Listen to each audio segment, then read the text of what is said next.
Hello and welcome to the Film Pulse podcast. This is episode number 419. My name's Adam Patterson. With me today we got Kevin Rakestraw. Hey, Kevin. Hi. You guys got hit pretty hard with the storm, huh? Yeah, like I was really confused, honestly. Like I knew we were gonna get rain, but Jesus Christ, we got rain, fucking tornadoes, all sorts of shit. And the crazy thing is I evacuated because it was supposed to hit us really hard.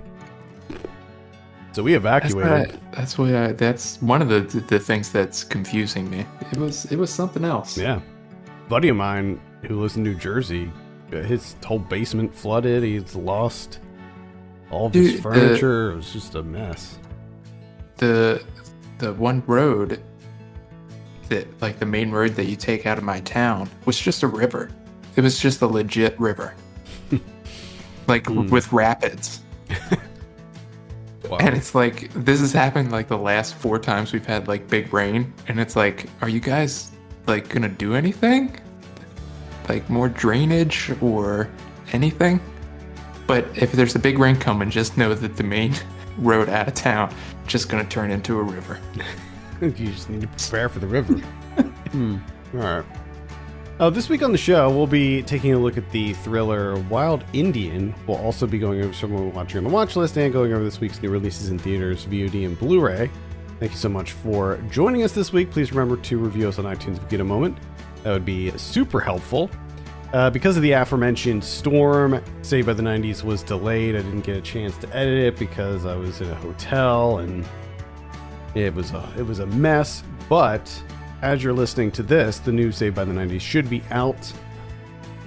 We did thrillers again this month, and we covered Flatliners, Darkman, The Game, and A Simple Plan. So give that a listen. That'll be available wherever you listen to your podcasts. You can jump straight into Wild Indian. This is written and directed by Lyle Mitchell Corbine Jr. I have a synopsis here. 2 men learn to confront a traumatic secret they share involving the savage murder of a schoolmate. This stars one of your faves, Kevin, Michael Grey Eyes.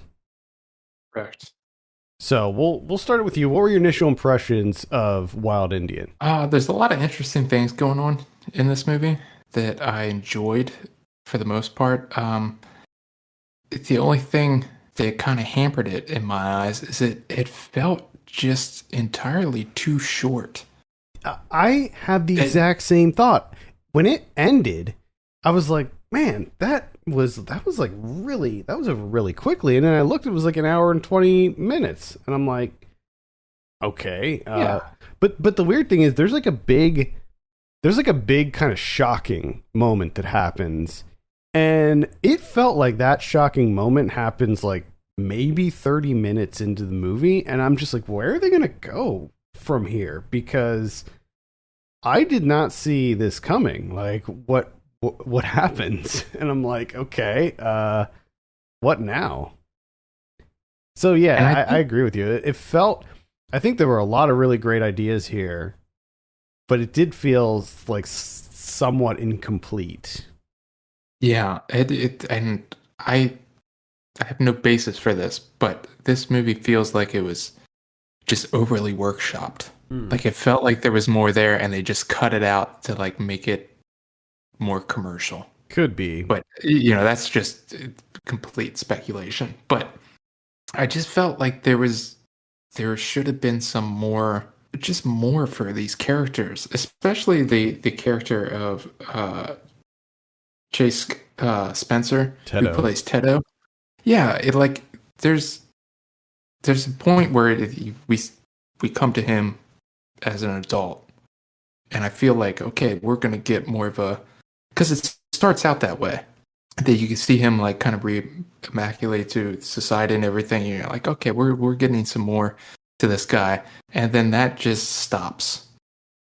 And it just felt like I needed some more development with these guys, or just more time spent with them. It just felt like I was getting like the basics of these characters. I did enjoy, because it kind of kept me guessing, like you, is, the way that this starts off is in the past, and the essentially the thing that happens that brings us to the present, and the way that they took a nice chunk of time with the past, bringing us up to that point, and then just into where he is now in the present day. And I found a lot of those ideas very interesting, especially Michael Greyeyes' character in general, because he's just as a main character, like he's almost like a serial killer that's not a serial killer. Like he's just a very bizarre, complex character. Mm-hmm. He is, yeah, he's insanely complex. And like you said, I like how they open with them as kids, not only to show this event that would like potentially change the course of their lives forever, at least mentally. It sort of sets it up so that we can see where like their upbringing and the kind of lives that they had that ended up shaping them as adults. And I think like it's a really interesting story to look at from like a psychological perspective. I mean, a lot of this is all about like how the events that occur when you're, developing, how that forms you as an adult. And I think that, like you said, the Michael Greyeyes character, Makwa, he is a very complex character. One of the questions that I had from the very beginning was, so when he's an adult, he's very successful. He looks like he has a decent amount of money. He has a beautiful wife. They have a child. She's expecting their second child. And the whole time I'm like, he's such a freaking weirdo. How did he end up getting this wife? Like, how did she fall for him? Because I mean, I've only spent a very short amount of time with this guy, and I can tell like he's not right. Like there is something wicked in his mind. Yeah, it is. It's an odd character. I mean, like I like the backstory of him creating this complex character of Makwa, where essentially he has to go to this like Catholic school, right? So he's getting fed the Catholic stuff, and that's a whole host of things. So I just label it Catholic stuff. And essentially, like he kind of buys into that completely. Like he wants to be off the reservation. He wants to be in town. Like he essentially just wants to be white. It seems like he has this like deep self-loathing, self-hatred for his people, and that seems to be like what propels him forward. Plus the fact that it seems like he's just been kind of broken down to being completely desensitized. But you're right, it is kind of odd that when you get to him in the present day, you still have that. But you also have this where he's very, very bizarre and just doesn't have like any social skills. So it is kind of confusing as to how he got where he is, essentially. It was almost, it almost reminded me of like a Dexter situation where he was self-aware enough to be able to mimic the emotion that he was supposed to be having in any given situation. So he's very like intelligent, he's very cunning, but he's clearly a sociopath. And like I don't think that he hid it quite as well as a character like Dexter did. I think that he struggles with showing emotion or like, the emotions that a normal person would have in whatever given situation he's in, be it with his wife when he finds out that they're expecting another child, or in his work environment when he finds out that he's like, I don't know, he got like a big client or some shit, and like he's interacting with Jesse Eisenberg, who I guess is like his coworker. I don't know if it's his coworker or his boss, or if they really outline that, but yeah, just his interactions with him were always very strained, and he's just I keep coming back to saying the same thing over and over again, that he's a complex character, and I think that it's just the best way to describe him. And I think that comes. back to I'll just like sort of double down on what you were saying about the sort of self-hatred for, his heritage and all of that. I think that that plays a really big role. And I think that a large portion of that is just because of how he grew up, on the reservation and the abuse that he sustained like on a daily basis. He never wanted to go home. He was in constant fear. And I think that he just got fed up, with everybody. yeah. And then of course this, event takes place that this horrific, violent event takes place that sort of solidifies the type of person that he is, really. And you can see like what that event does to Tedo and how that like it just destroys him. And for Makwa, the person who perpetuated this, violent act, it didn't faze him whatsoever. Yeah. Yeah. And I think that again brings me back to the biggest issue that I have with this is I just wanted more time with these two characters. I think if we got to spend more time with them, maybe in different situations, different interactions, or more interactions, especially like Makwa and his wife, something like that would have fleshed this out a lot more, and I think would have made it far more enlightening. Because I think here you're just kind of getting. It feels like you're just kind of getting like the surface of stuff. Yeah, you're getting like these little like the beginnings of what I think this could become. Like I think I agree. I think that it we just needed more out of both of them, both of the two main characters. Yeah, and the end felt a little lackluster to me as well, like where it goes, how it ends. I felt like I needed a bit more closure out of it. I did. These guys, they get a little bit of screen time to try and develop these characters, kind of flesh them out more. And I think with the small time that they get, they do a really good job of it. Especially there's that Michael Grey Eyes scene in the hospital. Mm-hmm. Oh man, it just kind of shows you, puts all the cards on the table. Yep. As to, you had a good inkling that who the man was, and then he lets you know. Yeah.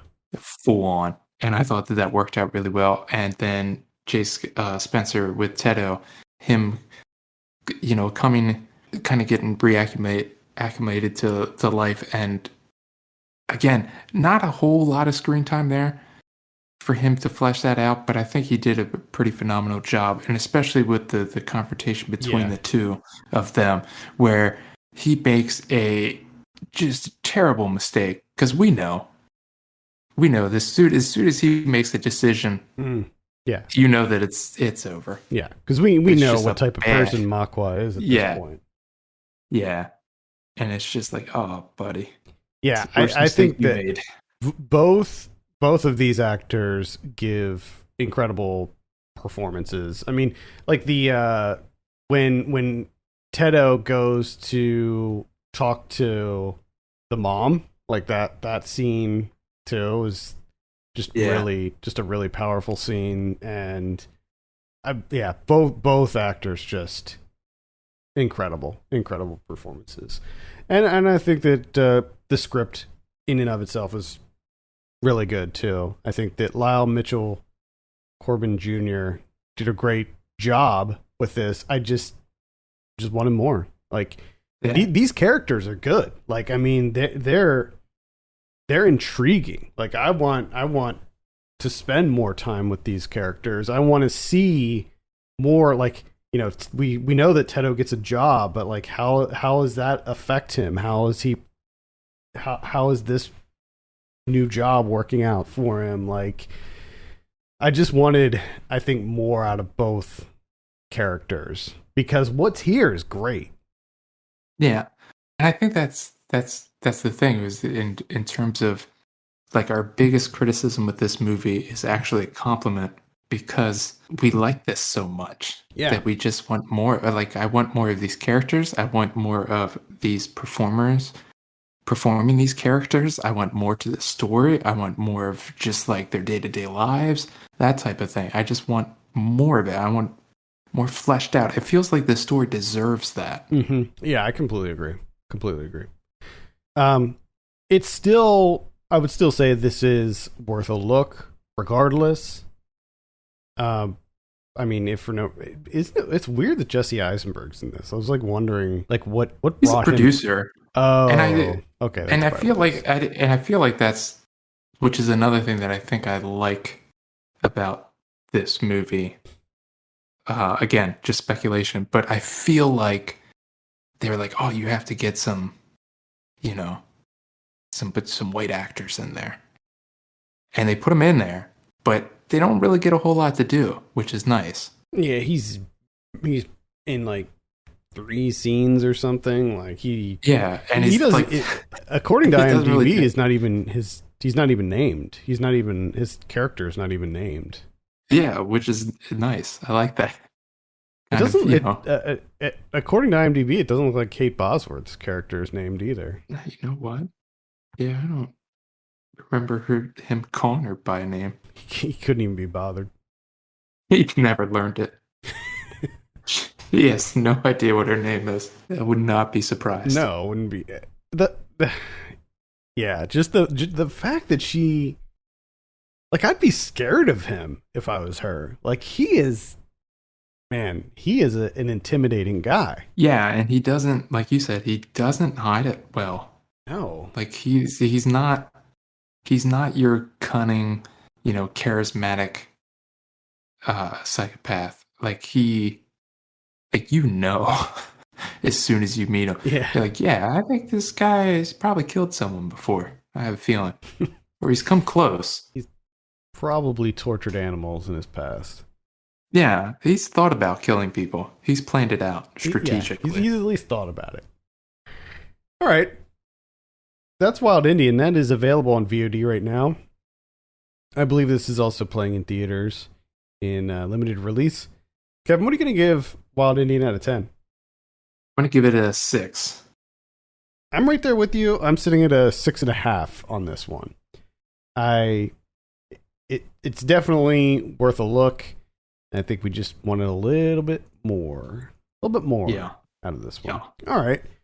So we were off last week, not by choice, but again, the storm messed things up, so I was in a hotel and unable to record. But we were planning on reviewing The Last Matinee. So I think we'll kick this section off with a brief chat about The Last Matinee, because we both saw that. Yeah.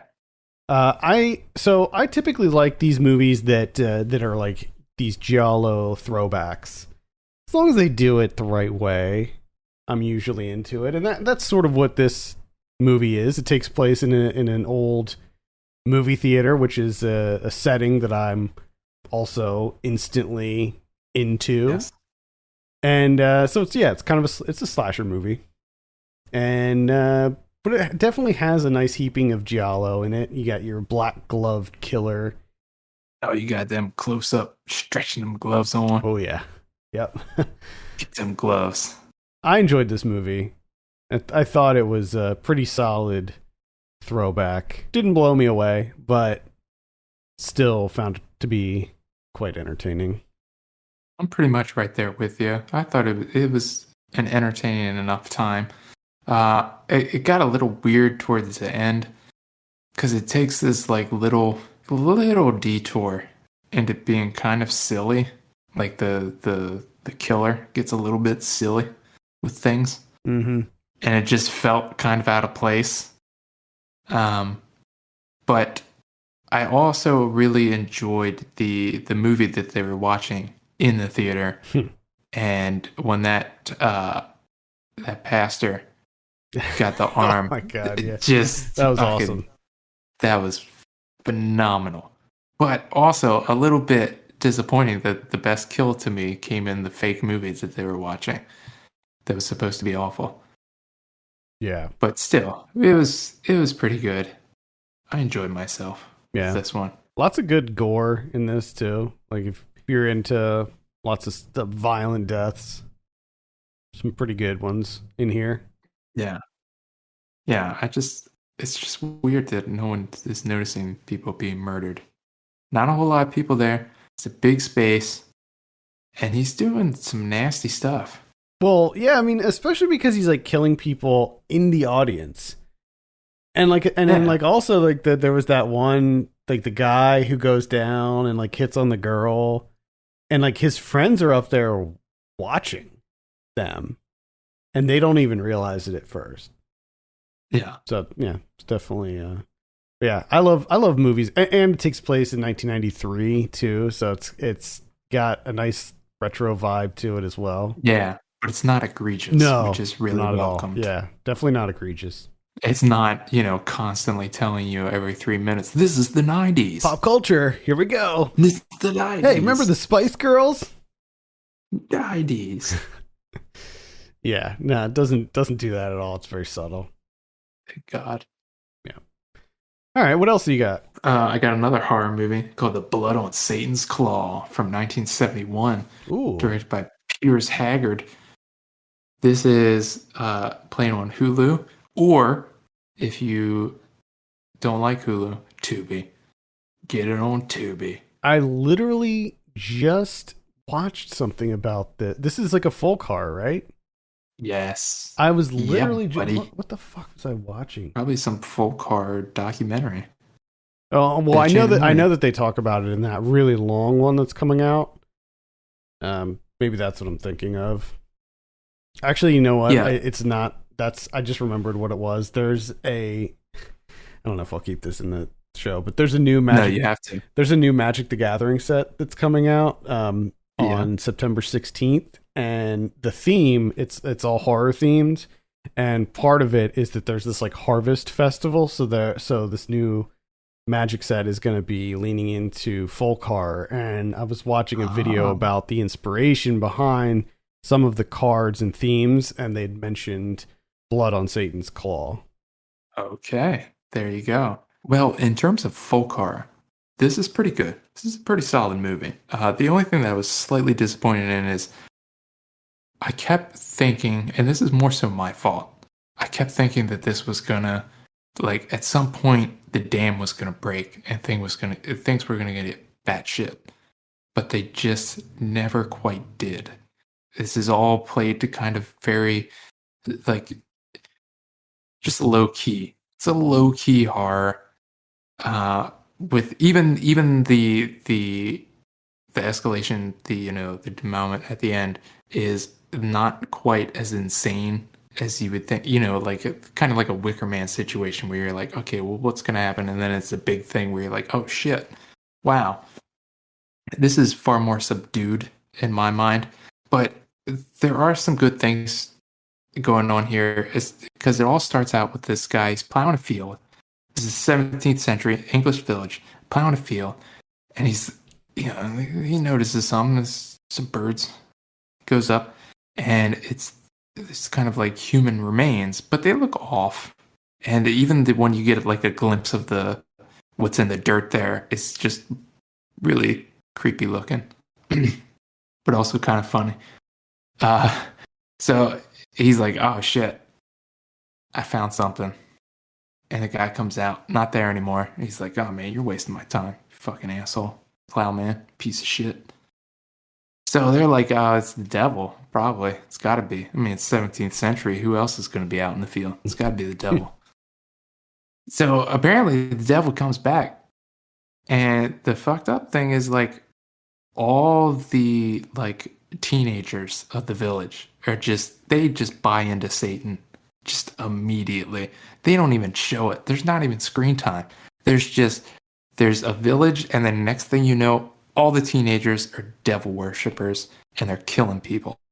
That's just, they bought in 100%, hook, line, sinker. The moment, like, I have a feeling he came around the corner, and before he even introduced himself, they were like, we're in.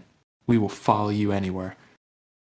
And, they get into, they wreak some havoc on this village. And it's quite something.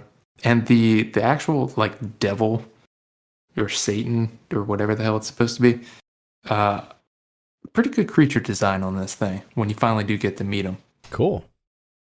So it's definitely worth a look, especially if you're into the folk horror thing that obviously we've seen in the past couple years. This is here you go. Here's the genesis. All right.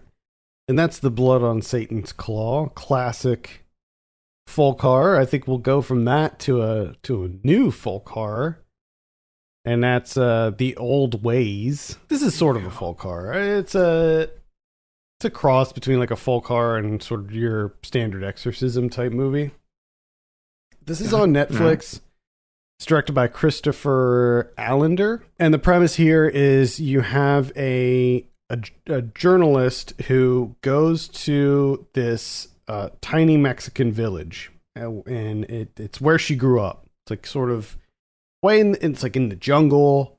And she goes there to sort of report on the local folklore, the things that like kind of drive this village, because it's a very old village that has a lot of old traditions. And she goes to this cave that's supposedly like haunted or whatever, and she wakes up, something happens, she wakes up and she's chained to the floor in this like little hut, and a guy comes in and says, hey, just so you know, you got possessed. You have some evil in you. And we're going to keep you chained up here until we get this evil out. And then they bring in the local witch doctor, and she goes through this sort of elaborate multi-day exorcism to try to get rid of this demon that's inhabited her. It's quite good. It's a nice cross between, like I said, folk horror, exorcism. There's even little shades of like body horror in there, because as they are performing the exorcism, there's some like really creepy, gross shit that's happening to her. And I really liked how it ended too. It was a really cool ending. And it's got a great poster. So if you look it up on like Letterboxd or wherever, yes, you'll see this really badass poster for it. And yeah, it's pretty good. I have a full review for this up on the site. It's on Netflix, so yeah, watch it there. It's worth your time. It's called The Old Ways. Oh yeah, I got this. I'll be holding on to this bad boy for October. Yeah, I mean it's not like horror frenzy. Yeah, horror frenzy.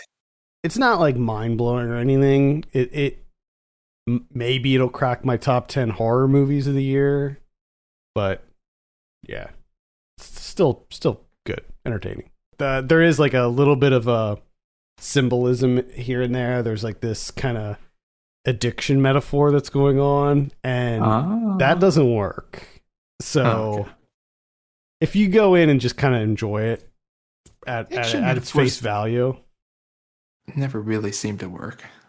I mean, it's been done so many times, like, yeah. Oh, this is all about addiction. Oh my gosh.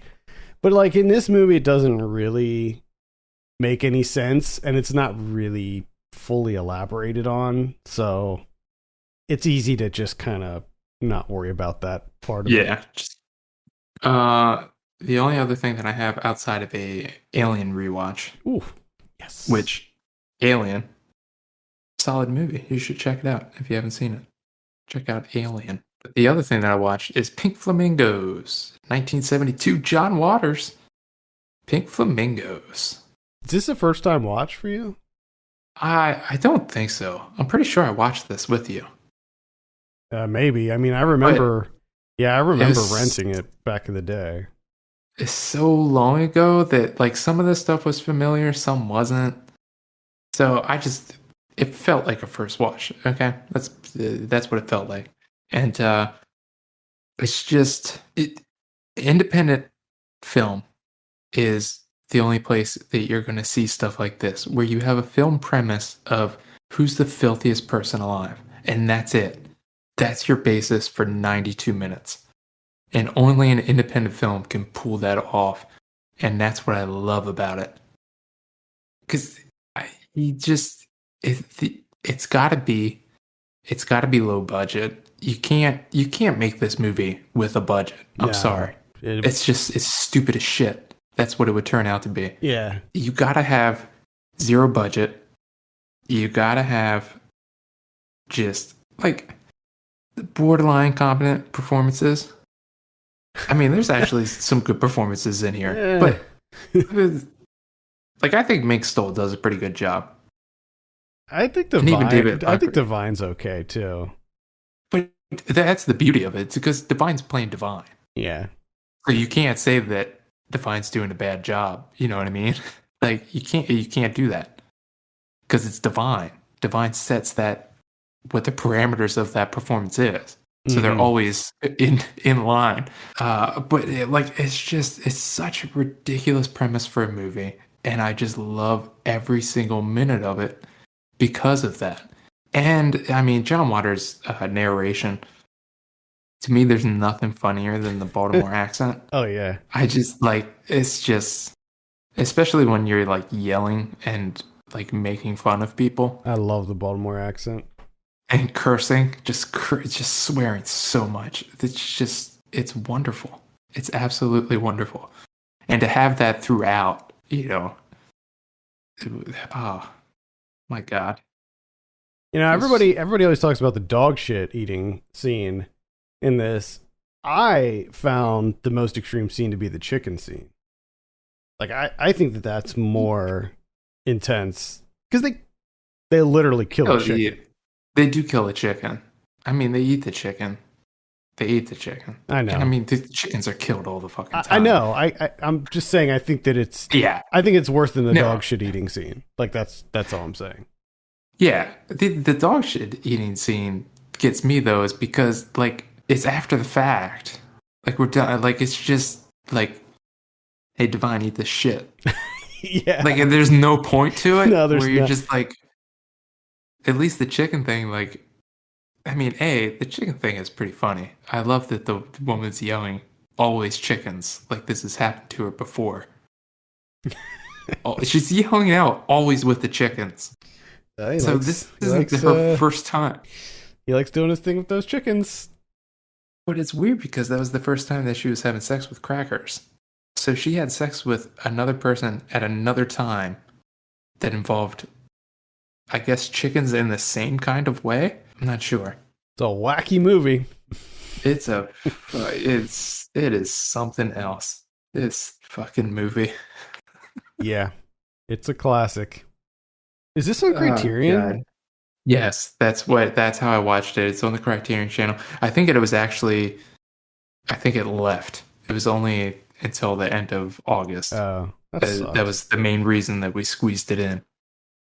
Is it on like physical? Is it on Blu-ray? Criterion Blu-ray?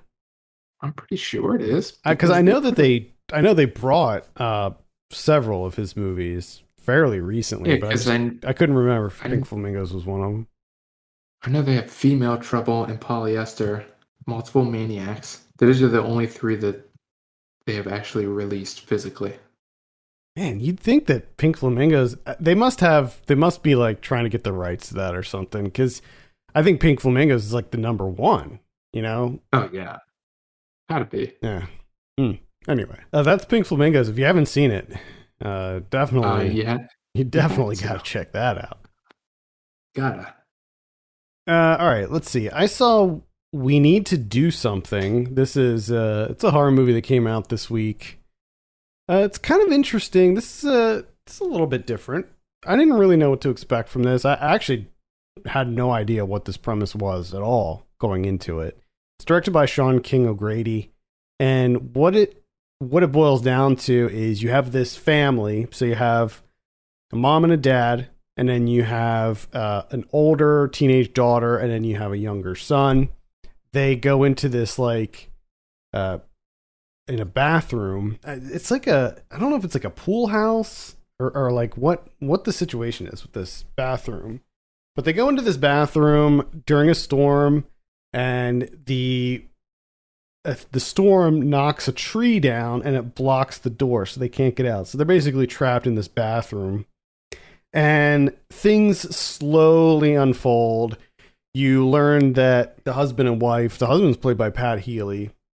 The two of them are having some marital issues. Vanessa Shaw plays the wife. And then you also learn that there might be some kind of supernatural thing that's going on here as well. Interestingly, Ozzy Osbourne does a voice of a character in this, which I had no idea until just this moment. That's strange. I was going to ask you about it. So the supernatural element comes from the older daughter, who basically she met this classmate, and the two of them sort of formed a relationship, and they started messing around with some black magic type stuff, and they inadvertently caused, perhaps, you don't really see anything, but it's all alluded, they perhaps evoked some sort of like demon, and that's what's causing all of this chaos. Everything takes place within the bathroom, so you hear things that are happening outside, but you don't see anything. And so it's sort of this like very subdued, like minimalist type thing. Some of it works, some of it doesn't. I did not like Pat Healy's character in this. I love Pat Healy, to be clear, but I like him as a good guy. I don't like him as a bad guy, and he's such a prick in this, and he's like, he plays an alcoholic, and he eventually I guess because he starts to go through withdrawal and stuff, he starts to get really aggressive, and he's just such an asshole from the moment we meet him. And eventually he gets so desperate, he starts, they have in the bathroom these like alcohol wipes, and he starts sucking all the alcohol out of those, and it gives him a lot of problems physically later on. So I don't know, it's maybe a light recommend. It had some cool ideas, but at the end of the day, I wasn't really impressed.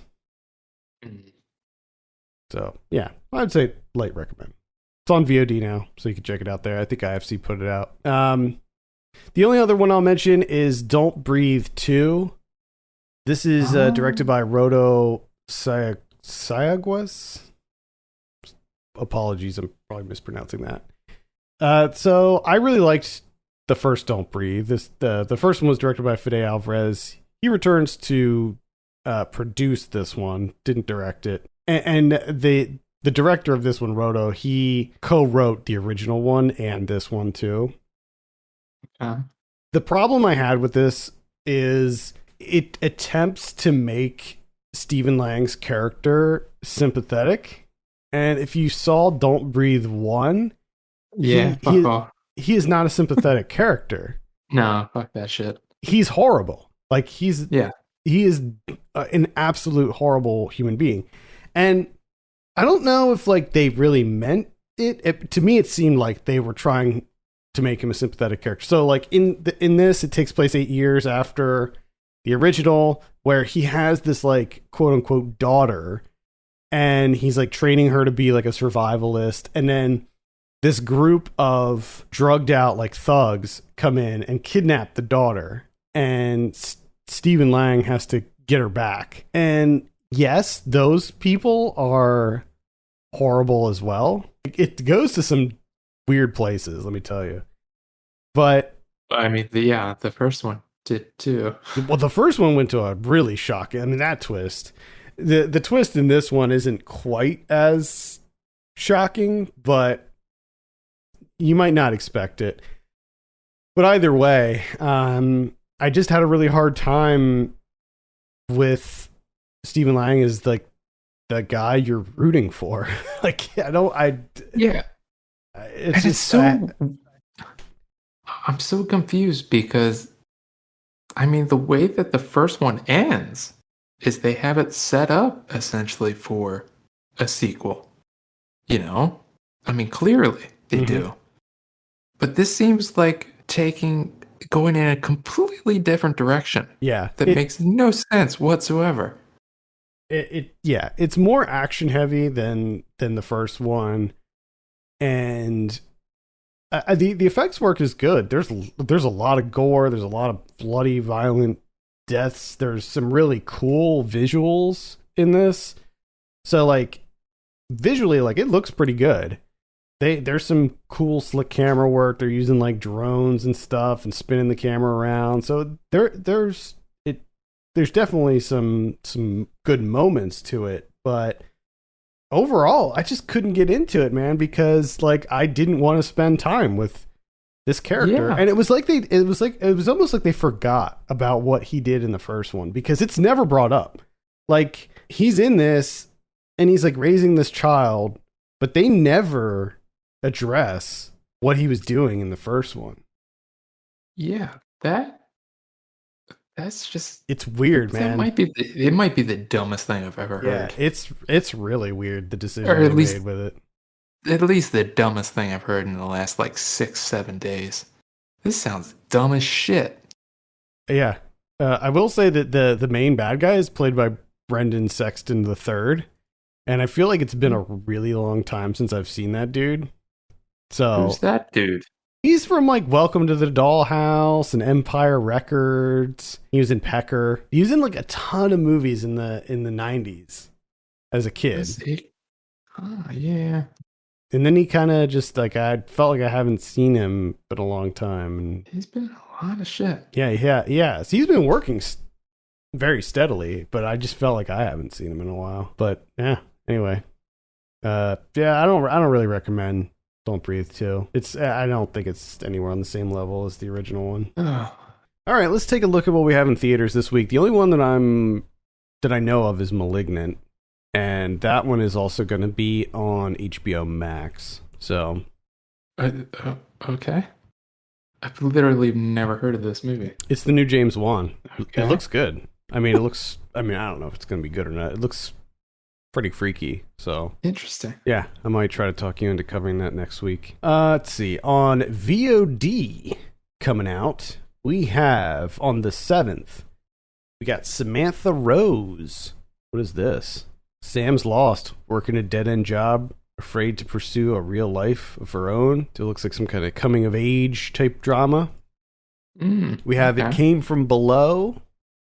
That is obviously a horror movie. We've got Witches of Blackwood, another horror movie. We have Detainee 001. That's going to be on Showtime. That's a documentary. We got Death Drop Gorgeous. That looks like one of those like kind of grindhouse type movies. We have The Voyeurs. That's going to be on Amazon Prime. Sorry, these are on the 10th. So starting with Detainee 001, that's on the 10th. And then we have Hood River, also on the 10th. Hood River looks like it's a documentary about a high school soccer team struggling to overcome class and racial divide. Okay. Yeah. We have Dogs coming out in virtual cinema. But guess what? It's not about dogs. This looks like a crime thriller. It's not actually crime thriller. Yeah, it's not actually about dogs. So we have maybe. Yeah. We have Malignant, as I mentioned. That'll be on HBO Max. We have Gunfight at Dry River. It's a Western. I think that's about it for VOD. I feel like there's some Netflix stuff there too. I'm sure. It seems like they release. Well, here's the crazy thing. God knows how many movies on a weekend or whatever. Like, there's this like a fantasy horror type, like one of those like kind of kid friendly horror movies maybe, and it's coming out on Netflix this month. And I saw a trailer for it like pop up on my feed, and I was like, oh, I never even heard of this. Let me look into this. So I went into the Netflix press site, and it's not even listed there. It's like, what are you guys doing? Come on. Yeah, it's insane. And it looks like it's going to be a big release too, but it is straight up not listed on their press site, which it's baffling. All right, let's see what we have on Blu-ray this week. It looks like Zack Snyder's Justice League is coming out on 4K. The Thing from 1982 is coming out on 4K. We got Rear Window, so it looks like some Hitchcock stuff is coming out on 4K, including Rear Window and Vertigo, my two faves. There you go. Yeah, those are my two faves. Let's see what else we have here. Crazy Nights from 1978. Theater of Blood from 1973. A Life at Stake from 1955. Great White from earlier this year. Looks like the Scream movies are getting re-released. You Should Have Left from last year, which was very bad. That was the one with Kevin Bacon and Amanda Seyfried. Looks like The Wolf of Wall Street's getting some kind of new Blu-ray release. Looks like it's the same as the other one. It is. The Gateway from like last week. That's coming out. Quick turnaround for that. People are dying to get their hands on the Blu-ray. The Gateway. They want that. They want that crime thriller. Shea Wiggum. Gotta have it. They need more Shea Wiggum. We all need more Shea Wiggum. Well, yeah. No, that's actually true. Mm-hmm. That's about it. What about Criterion's? None. All right. I guess maybe holiday week. Yeah. So it's pretty well, light. Also that, yeah. They're taking it easy. Labor Day. Mm-hmm. Getting themselves ready for all those 4K releases. Mm-hmm. Cool. All right. Well, I think that's going to do it for this week. Thank you so much for listening. You can send us your questions and topics to podcast@filmpulse.net. You can follow us on Twitter @FilmPulseNet and @FilmPulseKevin. And if you have a minute, consider reviewing us on iTunes. That would be very helpful. For Kevin Rakestraw, my name's Adam Patterson. We'll see you next week.